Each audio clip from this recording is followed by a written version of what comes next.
Top 10 Mysteries That Need to Be Solved in 2021. During 1968 and 1969, the notorious Zodiac Killer murdered 5 people. Several witnesses saw one of the murders take place and described the killer as being a white male between 25 and 30 years old, with a crew cut and wearing glasses. Unfortunately, a dispatcher mistakenly told police that the suspect was a black male, leading to the man rounded up for questioning being released. The Zodiac Killer taunted police by phone and contacted newspapers via a series of letters. In addition to this, the murderer included puzzling codes in some of the letters he sent. 51 years later, the mystery of the Zodiac Killer's identity remains, but one of his ciphers containing 340 characters was finally solved by a team of amateur codebreakers in December 2020. This breakthrough has raised hopes that more mysteries might be solved in 2021, including the truth behind the MH370 crash and the disappearance of Madeleine McCann.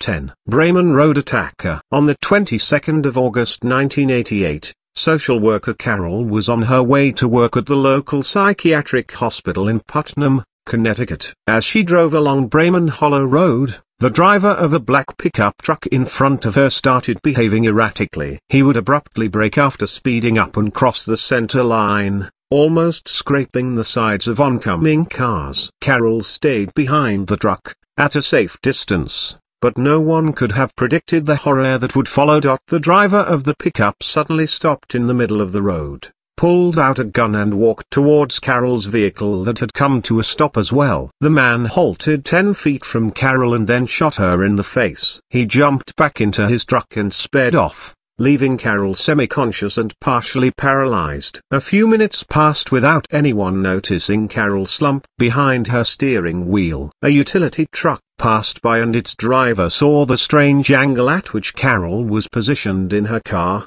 after which he immediately called the police and paramedics.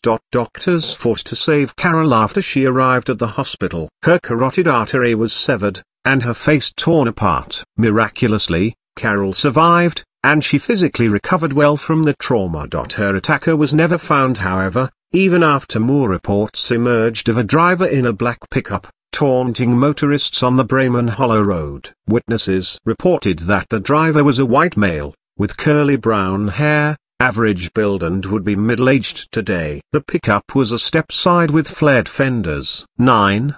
Disappearance of Alessia and Olivia Sepp. On Friday, the 28th of January 2011, 6-year-old twins Alessia and Olivia Sepp were taken from their home in St. Sulpice, Switzerland by their father, Matthias. The following day he sent a message to his ex-wife and the twins' mother, Irina, saying that he would bring them home Monday, the 31st of January. Instead, he took the twins and they crossed the border into France, after which Matthias sent Irina a postcard. Matthias was seen by several people and captured by cameras up until the 3rd of February 2011, after which he threw himself under a train in Italy.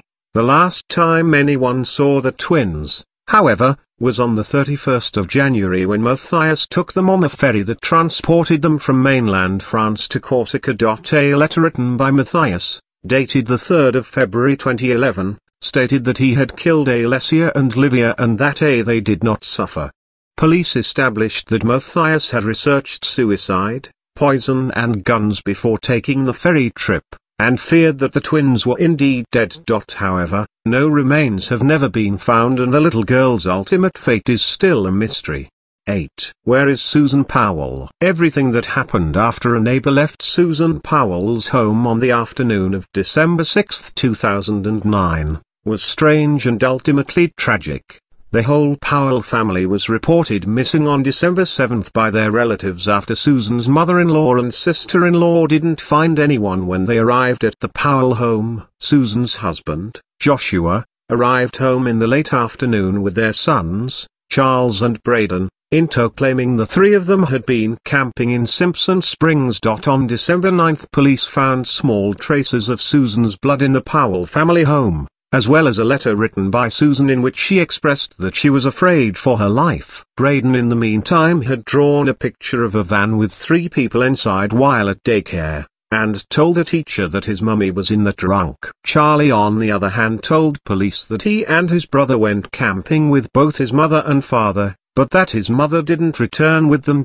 By December 10, police had searched for and failed to find the campsite Joshua spoke of. During the investigation, a secret will, and a very disturbing video made by Susan was discovered. It was also discovered that Joshua's father, Stephen, had been obsessed with Susan and took pictures of her without her knowing. Police were soon convinced that Joshua killed Susan and roped in his brother, Michael, to help him get rid of Susan's body. There wasn't enough evidence to charge them, however, and now police will never get the chance to. On February 5, 2012, Joshua Powell attacked his two sons with a hatchet and then set off a gas leak explosion, killing them all. A year later, Michael Powell jumped off a parking structure in Minneapolis and died on impact.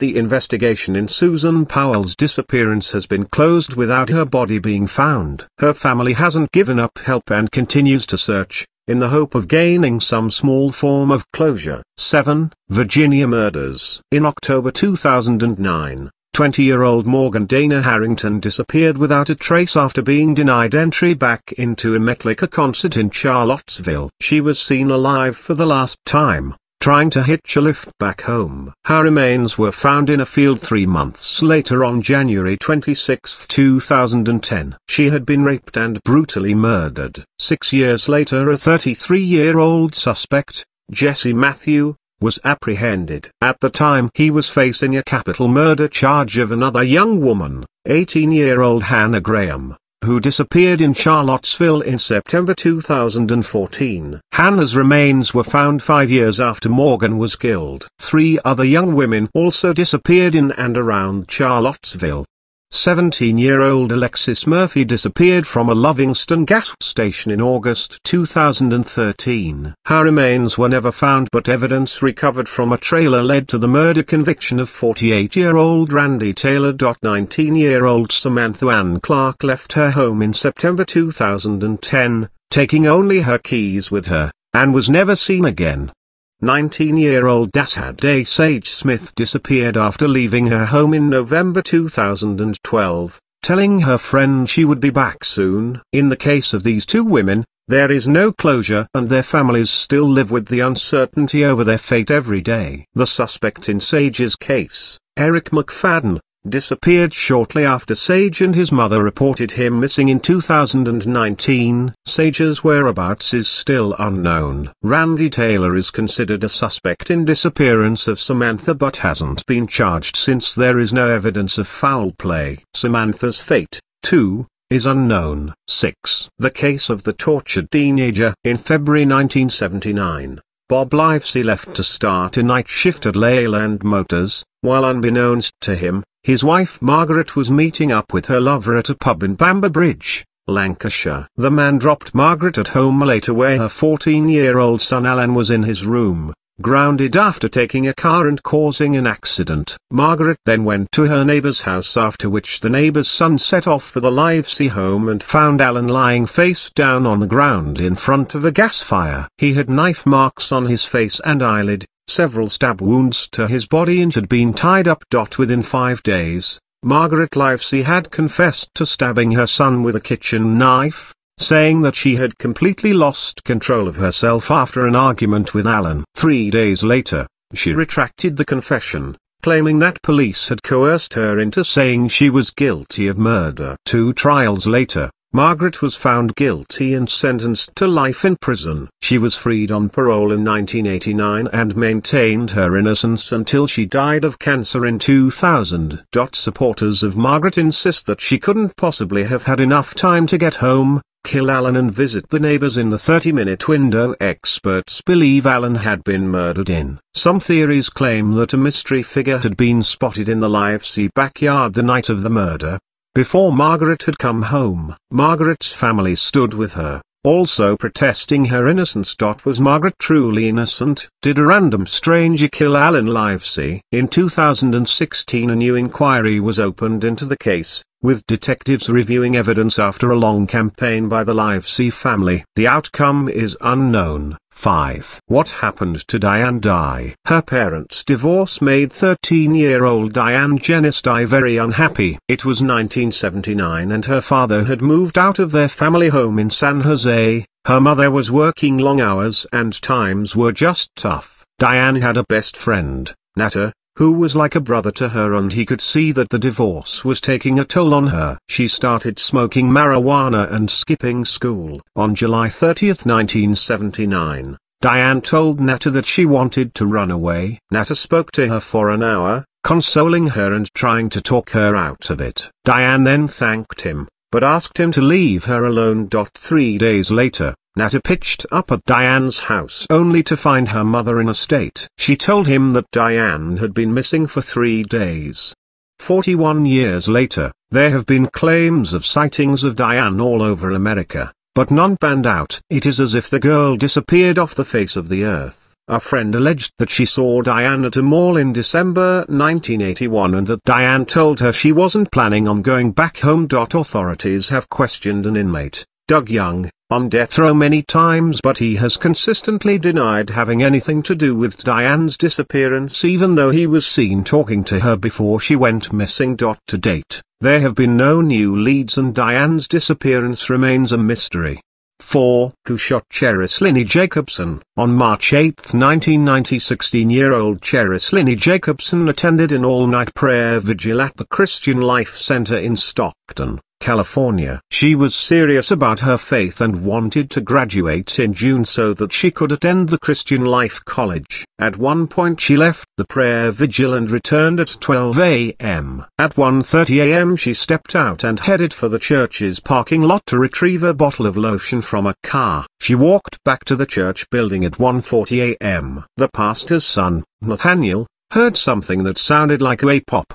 He was standing near the front door at the time, and he saw Cherish pause, look over her shoulder and then drop to the ground. He ran to her and saw that she had been shot in the head above her left ear. Cherish was rushed to the hospital, but she died 2 hours later. A few weeks before she died, Cherish told several family members and friends of a strange dream she'd had. In her dream she stood before an executioner while the Lord spoke to her. The Lord told her, there will be many youths brought into the kingdom of God because of your death. The executioner wanted Cherish to deny God, but she refused. Cherish's best friend, Cindy Garcia, told reporters after her death that Cherish knew she was going to die and that she wanted Nathaniel to officiate her funeral. In 2021, the case is still officially cold with no one ever being charged for Cherish's murder. 3. The Beaumont children. On January 26, 1966, the Beaumont siblings, 9-year-old Jane, 7-year-old Anna, and 4-year-old Grant set off for a beach that was located just a few minutes from their home in Somerton Park, Adelaide. It was a hot day, and their mother Nancy didn't hesitate to give them permission to spend the day at the sea. The elated kids boarded a bus at around 10:10 that morning, Jane holding a copy of Little Women in her hand. They had a ball on the beach, and as an elderly woman watched them frolicking about, she saw it all. Blonde man in blue swim trunks watched them too. Then he approached them. The woman saw the children leave with him. Other witnesses saw the children at a cake shop and apparently, they bought a meat pie along with other treats, paying for their goods with a £1 note. Yet more witnesses saw the man in the blue trunks helping the kids get dressed after they were done playing around in the sprinklers at Killy Reserve. That was the last confirmed time the Beaumont children were seen. They never returned home. Police followed every available lead from the start, but Nancy Beaumont passed away in 2019 at the age of 92 without ever knowing what happened to her 3 children. The authorities never gave up and dug up an Adelaide factory site as recently as 2018 in the hopes of finding answers. They didn't find any new clues. The man in the blue trunks was never identified. 2. The Impostor. 13-year-old Nicholas Barkley was a troubled teenager and was scheduled for a court hearing on the 14th of June 1994 that would have determined whether his future included a home for juvenile delinquents. When he disappeared on the 13th of June 1994, his family immediately assumed he had run away to avoid the court hearing. 3 years later, Police from Spain contacted San Antonio authorities to let them know they had found Nicholas after he escaped from a military child sex trafficking ring. Nicholas' sister, Carrie, set off for Spain and positively identified him, even though the person claiming to her brother had brown hair and eyes compared to Nicholas's blonde hair and blue eyes. Also, he had a strong French accent which could not be said of Nicholas Barkley. Nevertheless, the Barkley family accepted the young man and all his explanations for his physical differences. They even told the local police to close the case. Detective Charlie Parker wasn't convinced, and he eventually got the imposter to admit that his real name was FRA copyright DA copyright Rick Bourdin, and that he was a fugitive on the run from Interpol. This was after Bourdin had invaded the Barkley family home for 5 months. Bourdin was sent to prison for 6 years.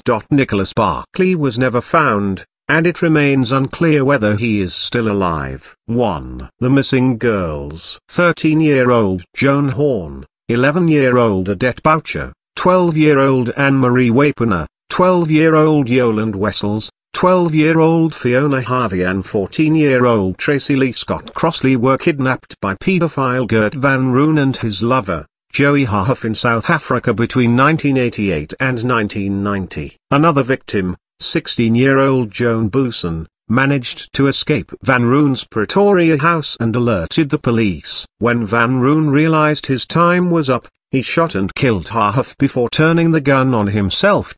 As the years passed, police did everything they possibly could to try and locate the kidnapped girls. Their efforts involved the demolishing of Van Roon's home to search for clues, and the excavating of his garden and swimming pool. They investigated the possibility that the girls' bodies were buried near a cemetery in northwest Pretoria, and they excavated numerous sites around Blythedale Beach in Durban, KwaZulu-Natal, after it was established that Van Roon had holidayed in the area shortly before his death. No trace of the girls has ever been found.